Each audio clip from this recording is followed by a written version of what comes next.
칭이론 TV 시청자 여러분, 제2강에서 예고해드렸던 대로 이번에는 2분 정도의 낭독을 통해 서론 편을 공유하시겠습니다. 서론, 성경에서 가장 중요한 핵심 교리라면 하나님을 향해서는 삼위일체 신론이며 인간을 향해서는 칭의 구원론이라 할 수 있다. 칭의 교리는 하나님께서 선물로 주신 믿음을 받아들인 자를 의롭다고 선언하심으로써 신분상 의인이 된다라는 내용을 요지로 한다. 이 양대 교리는 인류의 생명과 구원의 원천이자 유일의 길이어서 아무리 강조해도 지나치지 않을 것이다. 그래서인지 칭의론을 둘러싼 논란은 이미 사도로부터 시작되어 중세말 루터의 한거로 본격화된 이후 오늘날까지 계속되고 있다. 칭의 교리는 성경에서 가장 중요한 핵심 교리 중 하나로 기독교 신앙의 바탕을 이룬다. 이 교리는 오랜 역사를 거치면서 끊임없는 논쟁의 대상이 되어 왔으며 특히 중세 이후 루터의 종교개혁을 통해 본격화된 논의는 오늘날까지 이어지고 있다. 하지만 기존의 칭의론은 구조상 개인의 구원에 비중을 둔 채 신앙인의 윤리적 책임과 행위를 등한시하게 함으로써 값싼 은혜라는 비판으로 이어졌다. 이는 오늘날 기독교가 사회적 역할을 상실하고 쇠퇴하는 현상과 맞물려 칭의론이 근본적인 한계에 봉착했음을 보여준다. 본 연구는 이러한 시대적, 영적 위기뿐만 아니라 그리스도인의 삶에서 불가피하게 겪을 수밖에 없는 딜레마를 해결하고자 한다. 기존의 칭의론은 사실상 믿음과 행위를 분리하는 이원론이어서 그로 인해 신앙과 삶은 균형을 잃고 변화로 이어질 수 없는 한계를 노출했다고 본 것이다. 이에 본 연구는 성경 원어와 문법적 해석 기법을 통해 믿음과 행위가 통합된 분량별 행하는 믿음에 의한 칭의론 즉 믿음과 행위가 분량에 따라 통합된 통전적 관점을 제시한다. 이러한 본 연구의 시도는 기존 칭의론의 문제점을 명확히 밝히는 동시에 나아가 쇠락하는 기독교 세계 복음화의 추세를 전환하며 지속적 성장을 가능하게 할 것이다. 진리는 살아있고 운동력이 있으므로 통전적 칭의론은 기독교 신앙의 본질을 회복하고 영적 활력을 불어넣을 것으로 기대한다. 끝으로 본 논문 제2장에서는 선행연구 결과를 소개하고 제3장에서는 기존의 주요 8대 칭의론을 통전적 관점에서 비평하며 제4장에서는 더 나은 통전적 칭의론과 하나님의 애 그리고 믿음과 행위를 통합하는 믿음의 전 구원적 정의를 제시하는 순서로 논지를 전개할 것이다. 시청자 여러분, 지금까지는 서론의 낭독이었습니다. 감동적이지요? 그러면 이제는 듀엣으로 질의와 응답 형식을 통해 해설해드릴 것이며 엄청난 충격과 감동의 선물이 될 것입니다. 안녕하세요. 오늘 자료는 서론. 이 문서가 던지는 질문은 결국 단순하지가 않습니다.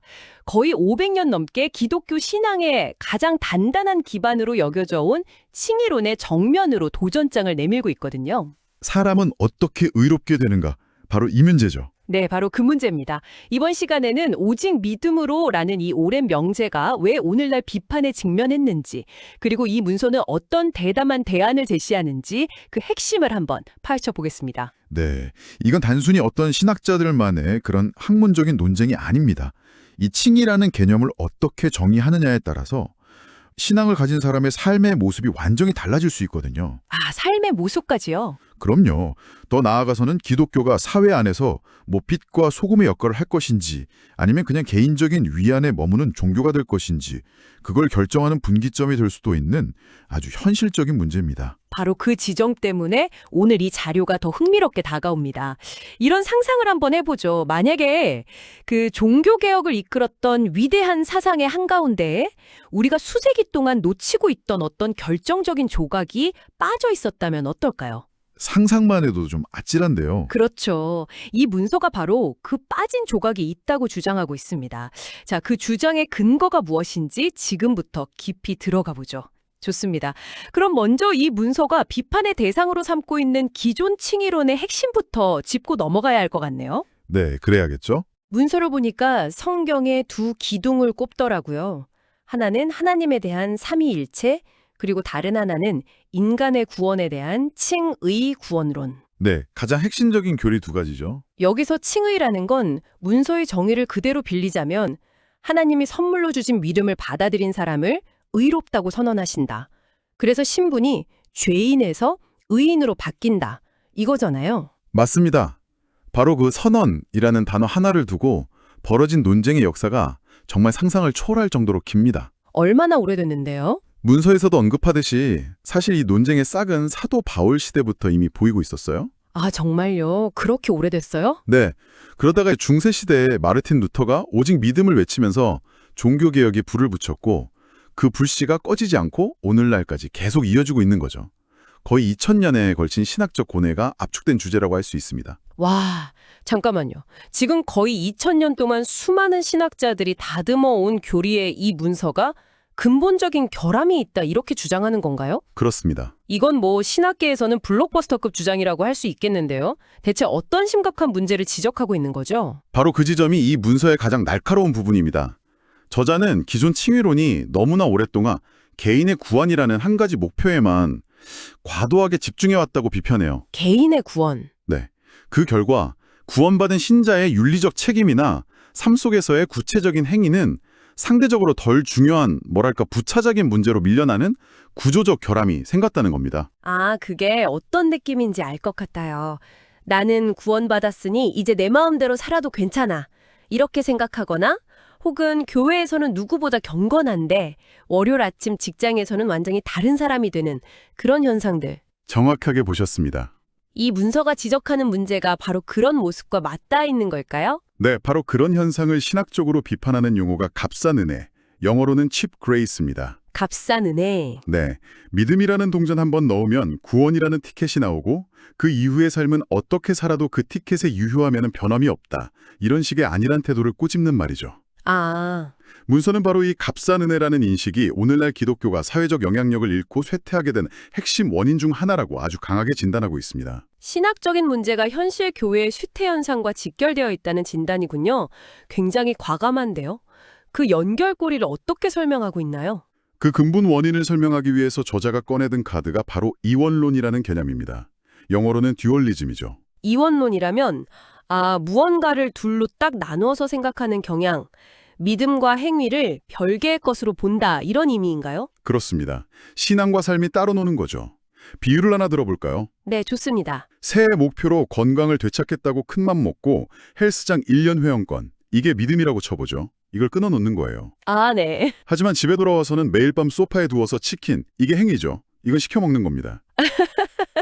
그건 제 얘기 같은데요? 내 지갑에 회원권이 있다는 사실 자체가 내 몸을 건강하게 만들어주지는 않잖아요. 절대 아니죠. 이 문서의 저자는 기존의 칭의론이 바로 이런 모순, 즉 믿음과 행위가 분리되는 걸 구조적으로 방치하거나 심지어 조장해왔다고 보는 겁니다. 믿음은 구원을 위한 것, 행위는 구원받은 자의 감사 표현일 뿐 이런 식으로 둘 사이에 선을 그어버렸다는 거죠. 알겠습니다.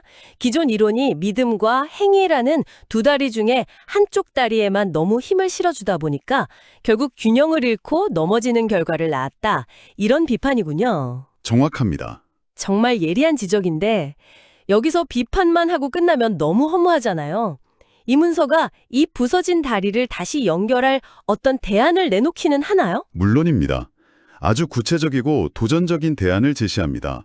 바로 분량별 행하는 믿음에 의한 칭의론입니다. 와, 분량별 행하는 믿음에 의한 칭의론? 솔직히 한 번에 와닿지는 않는데 어디서부터 풀어봐야 할까요? 행하는 믿음부터 시작해볼까요? 네, 그게 가장 좋은 출발점입니다. 이름의 핵심은 행하는 믿음이라는 부분에 있어요. 저자는 믿음이란 머릿속 생각이나 마음의 강정 상태에 머무는 게 아니라고 주장합니다. 그럼 뭐죠? 진정한 믿음은 반드시 삶의 구체적인 행함을 통해 그 모습을 드러낸다는 겁니다. 그리고 믿음과 행위는 서로 다른 두 가지가 아니라 처음부터 하나의 통합된 실체, 즉 통전적인 홀리스틱인 개념으로 봐야 한다고 강조합니다. 그러니까 기존 이론처럼 믿음 따로 행위 따로 계산하는 게 아니라 행함으로 증명되는 믿음 그 자체를 하나의 패키지로 봐야 한다는 거군요. 맞습니다. 마치 동전의 앞면과 뒷면처럼요. 아하, 그럼 분량별이라는 말은 왜 붙은 건가요? 그 부분은 믿음의 성숙도를 설명하는 개념입니다. 갓 태어난 아기의 믿음과 수십 년간 신앙의 연단을 거친 어른의 믿음이 똑같은 행위로 나타날 수는 없겠죠. 그렇겠네요. 저자는 믿음이 자라나고 성숙해지는 그 정도에 따라 그 분량에 맞게 행위의 모습도 함께 성장하고 변화한다고 보는 겁니다. 즉, 신앙을 단 한 번의 이벤트가 아니라 평생에 걸쳐 자라나는 살아있는 과정으로 이해하는 관점이죠. 행위로 구원받는다? 라는 500년 전 종교개혁가들이 그토록 비판했던 사상으로 돌아가는 것처럼 들릴 수도 있겠는데요? 굉장히 중요한 질문입니다. 이 문서의 저자는 그 비판을 어떻게 피해가나요? 바로 그 지점이 이 논문의 성패를 가르는 지점이죠. 저자도 이 비판을 당연히 예상하고 아주 중요한 안전장치를 마련해둡니다. 자신의 주장이 단순히 행위의 중요성을 강조하는 개인적인 의견이 아니라는 점을 분명히 하는 건데요. 아, 그 부분 기억납니다. 자신의 주장이 성경 원어와 문법에 더 충실한 해석을 통해 나온 결론이라고 강조하더군요. 바로 그겁니다. 저자는 기존의 성경 번역이나 신학적 해석들이 원문이 가진 미묘한 뉘앙스, 특히 믿음과 행위의 유기적인 연결성을 제대로 살리지 못했다고 주장해요. 원문에서는 그게 연결되어 있었다는 말이군요. 그렇다는 거죠. 그래서 성경 원어와 문법적 해석 기법이라는 도구를 통해 원문으로 돌아가서 다시 한번 이 개념을 재구성하겠다는 겁니다. 이는 자신의 주장이 현대적인 재해석이 아니라 오히려 가장 원형에 가까운 복원이라는 정당성을 확보하려는 시도예요. 아, 행위 구원론으로 회귀하는 게 아니다. 네, 그게 아니라 왜곡되었던 믿음의 본래 의미를 되찾는 작업이다. 이렇게 주장하는 거죠. 그렇군요. 단순히 행동이 중요합니다라는 도덕적인 권고를 넘어서 성경 해석이라는 가장 근본적인 차원에서부터 패러다임의 전환을 시도하고 있는 셈이네요. 맞습니다. 그렇다면 이 새로운 이론이 추구하는 궁극적인 목표는 무엇일까요? 단순히 신앙 논쟁에서 이기는 것만은 아닐 것 같은데요. 그럼요. 이 문서의 저자는 아주 크고 분명한 목표를 가지고 있습니다. 문서의 표현을 그대로 빌리자면 이 연구의 목표는 쇠락하는 기독교 세계의 복음화의 추세를 전환하며 지속적인 성장을 가능하게 하는 것입니다. 솔직히 말해서 쇠락하는 기독교의 추세를 전환하겠다는 건 좀 거창하게 들리는데요. 신학 논문 하나가 그렇게 큰 변화를 만들 수 있다고 저자가 정말 믿는 건가요? 그렇게 믿고 있는 것 같습니다. 그 엄청난 자신감의 근거는 대체 뭔가요? 저자의 확신은 진리 자체의 힘에 대한 믿음에서 나옵니다. 문서에서 인용하는 하나님의 말씀은 살아있고 운동력이 있다 라는 성경 구절이 그 자신감의 근거를 잘 보여주죠. 아, 저자는 자신이 제시하는 이 통전적 칭의론이 오랫동안 잊혔거나 왜곡되었던 성경의 핵심 진리를 다시 드러내는 것이라고 믿는 겁니다. 그리고 그 진리가 제대로 선포되기만 한다면 마치 잠자던 거인을 깨우는 것처럼 기독교 공동체에 새로운 영적 활력을 불어넣고 실질적인 변화를 이끌어낼 수 있다고 확신하는 거죠. 이건 단순한 학문적 주장을 넘어선 하나의 선언이자 예언처럼 들리기까지 하네요. 네, 그런 느낌을 주죠. 자신의 이론이 교회를 다시 살아 움직이게 할 심장 제세동기 같은 역할을 할 것이라는 믿음이군요. 그런 야심찬 목표를 이루기 위해 앞으로 논문을 어떻게 전개해 나갈지에 대한 계획도 서론에서 명확하게 밝히고 있죠. 네, 그 점이 저자의 주장이 얼마나 체계적인지 보여주는 부분입니다. 즉흥적인 주장이 아니라는 거죠. 어떻게 전개되나요? 먼저 제2장에서는 기존 연구들을 폭넓게 검토하고 제3장에서는 역사적으로 중요했던 8가지 칭의론을 자신이 제시한 통전적 관점이라는 새로운 틀로 하나씩 비평하겠다고 말합니다. 기존 이론들을 먼저 다루는군요. 네. 그런 다음에 마지막 제4장에서 비로소 자신의 대안인 통전적 칭의론의 구체적인 내용과 그 핵심 개념인 하나님의 의에 대한 새로운 정의를 제시하겠다고 예고하죠. 아, 그러니까 기존의 이론들을 충분히 존중하고 또 비판적으로 검토한 뒤에 자신의 대안을 제시하는 매우 정석적이면서도 탄탄한 논리의 구조를 갖추고 있네요. 그렇습니다. 좋습니다. 오늘 정말 깊은 이야기를 나눴네요. 한번 정리해 보겠습니다. 우리는 기독교의 심장과도 같은 칭의론 교리에 대한 한 연구 논문의 서론을 들여다봤습니다. 네. 기존의 이해 방식이 믿음과 행위를 분리시키는 이원론적 한계를 낳았고 이것이 값싼 은혜라는 비판과 교회의 사회적 영향력 약화로까지 이어졌다는 날카로운 문제 제기를 확인했습니다. 네. 그리고 그 대안으로 믿음과 행위를 처음부터 하나의 통합된 실체로 보려는 통전적 칭의론이라는 대담하고 새로운 시각을 살펴보았죠. 맞습니다. 오늘의 논의를 관통하는 핵심 질문을 다시 한번 던져볼 필요가 있습니다. 과연 신앙이란 무엇인가? 그것은 특정 신분을 얻었다는 단 한 번의 법정 선언으로 완성되는 사건인가? 아니면 반드시 삶의 구체적인 행동과 변화를 통해 평생에 걸쳐 증명되어야 하는 살아있는 과정인가? 이 문서는 이 질문에 대해 명백히 후자를 선택하고 있습니다. 과정이라고 보는 거군요. 강력한 메시지를 우리에게 던지고 있는 셈입니다. 바로 그 지점에서 오늘 여러분이 한번 생각해 볼 만한 마지막 질문을 던지며 마무리하고 싶습니다. 네. 이 문서는 믿음과 행위의 분리가 기독교라는 특정 종교의 사회적 영향력 약화로 이어졌다고 주장합니다. 여기서 당신이 한번 생각해 볼 질문은 이것입니다. 당신의 신념 체계가 무엇이든, 그것이 종교든 철학이든 혹은 어떤 가치관이든 당신이 마음속으로 굳게 믿는 그것이 당신의 일상 속에서 당신이 만나는 사람들 앞에서 구체적이고 윤리적인 행동으로 나타나야 할 책임은 과연 어디까지일까요? 당신의 신념은 당신의 삶을 얼마나 바꾸어 놓고 있습니까? 해설, 제4강을 예고해드립니다. 제2장의 선행연구를 주제로 삼고 구원의 핵심 요체인 믿음이라는 단어가 무려 1900여 년 동안이나 오해되어 왔던 충격적 실상을 밝히는 내용입니다. 이 논문은 충격과 감동의 연속일 수밖에 없으니 기대하셔도 좋습니다. 감사합니다.